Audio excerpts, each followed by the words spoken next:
গিয়ে সেই যে আঘাতটাই পেয়েছেন না কেন সেটা নিয়ে আফসোস না করে সেটাকে আপনার সফলতার সিঁড়ি বানান।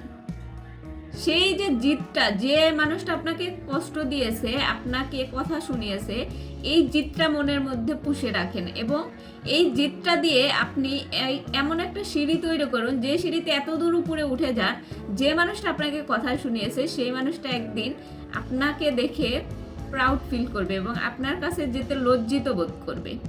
এমন একটা নিজেকে তৈরি করুন যে আপনি অন্যজন এসে আপনাকে সালাম দিবে, আপনাকে সম্মান করবে, অটোমেটিক্যালি তারা পস্তাবে যে নিজেকে এভাবে তৈরি করুন।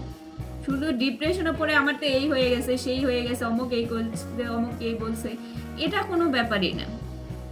মানুষের লাইফে এরকম থাকে, এরকম থাকবেই।